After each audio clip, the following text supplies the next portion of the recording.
Hello there. My name is Helene Ortman, and I'm a longtime volunteer with the Bright Run, and I just happen to be a breast cancer survivor myself. Today, I'm delighted to welcome Dr. Mark Levine, Professor Emeritus in the Department of Oncology at McMaster. Welcome, Dr. Levine. Hi, thanks for having me. Our pleasure.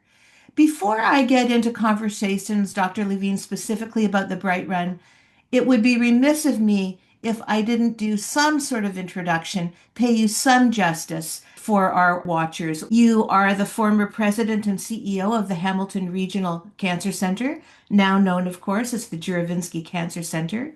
You're a world-renowned clinician researcher whose studies have improved healthcare in Canada and beyond. More than that, you held the Buffett Taylor Chair in Breast Cancer Research. You helped establish what we know as OCOG, Ontario Clinical Oncology Group, and you co-founded, again, what we know as ECRI, Escarpment Cancer Research Institute at the Juravinski. Wonderful, wonderful accomplishments all. On top of that, in 2017, you were invested in the Order of Canada, one of our country's highest honors. So, again, we are absolutely delighted and humbled, actually, to have you as part of our conversation. Thank you. What I'll also say, which may come as a surprise to you, is that you happen to be the father of my medical oncologist, Dr. Oren Levine, and for that I'm immensely grateful. So, with all of that said, what does a typical day look like in the life of Dr. Mark Levine? Well, I'm a pretty early riser, and I get up and with all that's going on in the world, I have to read on my laptop. I read the BBC, all the newscasts to be up to date, New York Times, all that stuff. Then I'm a chauffeur for my grandkids. I take them to school. And we're done by 8:30, and then I'll do karate three times a week at the local karate place. It's called a dojo. I love it. I only doing it for 2.5 years, but keeps my mind sharp. It keeps my balance. At my age, your balance does not so good. Then I'll do a bit of come home, have coffee with the boss, my wife of 52 years. I have to give her credit for all of my success. She's been there. We got married in first year medical school. Well, when I was in first year medical school. And then I'll do a couple hours of writing or focus now on research, helping young people, four or five of them with their grants, asking the right questions, writing protocols, writing manuscripts, stuff like that. Then I pick up the kids, and there you go. Taking the kids to school anchors my day. Physical exercise at my age is really, really important, and I'm very fortunate that I still have my health and I can do karate or swimming on the other days, and I keep my mind sharp with the research. And I would say half my time is still spent on research. I'm not paid. I just do it because I like it, and I feel I'm training the next generation of researchers. So that's how I spend my day. For sure. Thanks so much for giving us a sense of you as a person, but also cluing us into what you're doing to continue the work. And for that, we're so happy.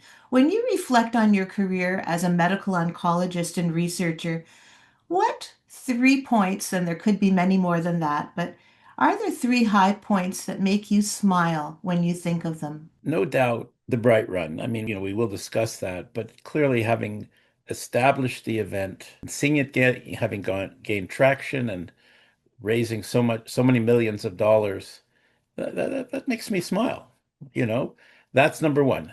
Number two is when you're a researcher, getting a grant or getting your papers accepted. When you write a paper, you probably takes you 30 drafts to get it right, and then you submit it, and you have to go through a review process where experts or not necessarily experts critique it.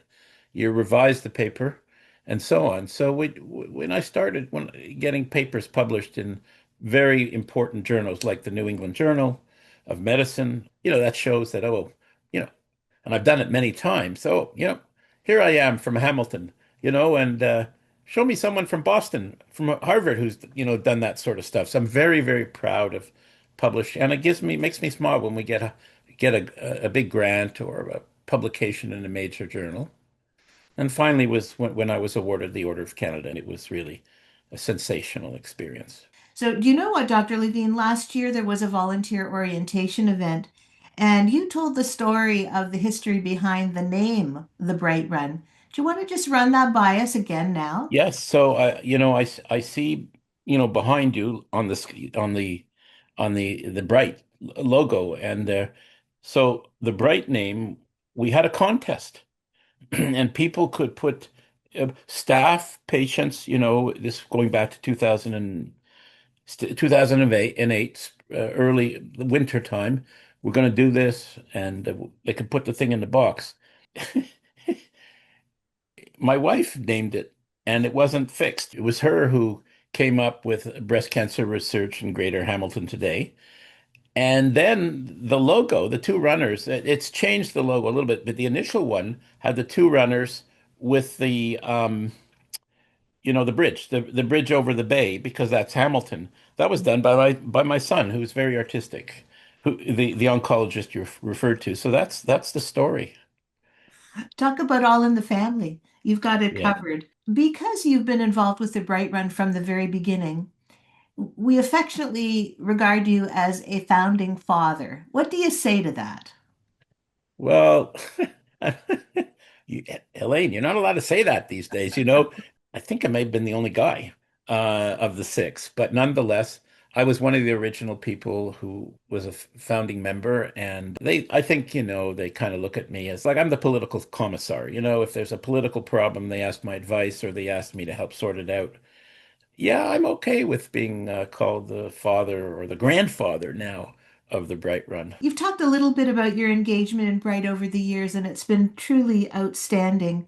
So, Dr. Levine, over the years, I have seen your very multifaceted engagement with the Bright Run.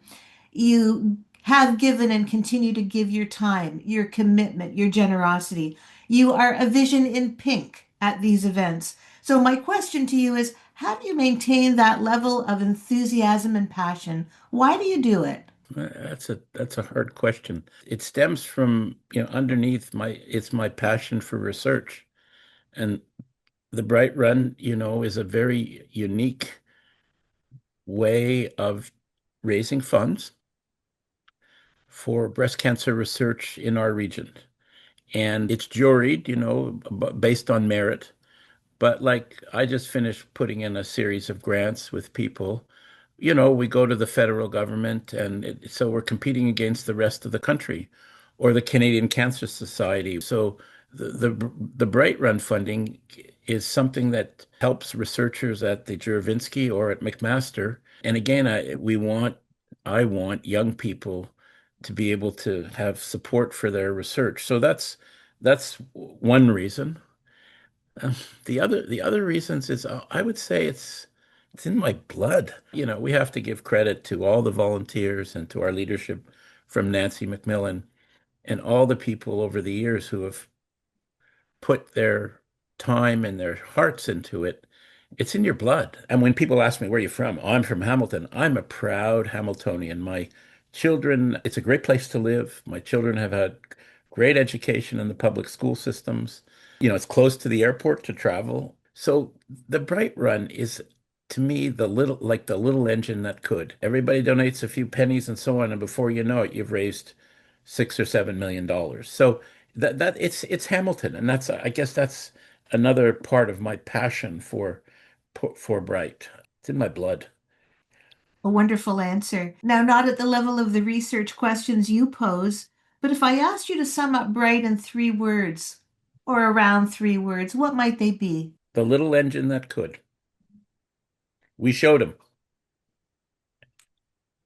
You said 3 words. That's about 6 words. Okay. Good, good enough. Tell me this, physician to physician, what would you or what do you say to your colleagues to persuade them to get involved? Over the years, we certainly have felt, and it's not just me, it's the people in the doctors, the nurses, in the breast disease site group, because there's site, in the cancer center, there's the healthcare teams are divided into cancer site groups, and you plan research through those site groups, you plan clinical practice guidelines, stuff like that. You try to encourage certainly all the doctors and and by that I mean medical oncologists, radiation oncologists, surgical oncologists, pathologists, radiologists involved in breast cancer care. You really try to, at the meetings, we'd meet every Wednesday morning to discuss cases at 8 o'clock.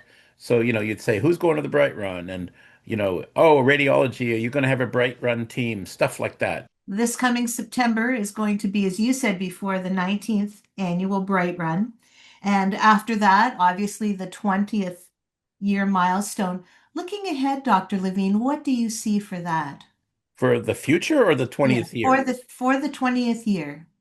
It's like a big, 50th birthday or something. I like to see a big celebration. On behalf of the entire Bright Run community, those of us who are survivors, those of us who are participants, and who will be new participants this year, I just want to thank you not only for your incredible passion, engagement, but for what you have done in this community and far beyond for the improvement of breast cancer care Yeah. for all of us. We are deeply, deeply grateful to you. Thank you, Dr. Levine. That's very kind of you.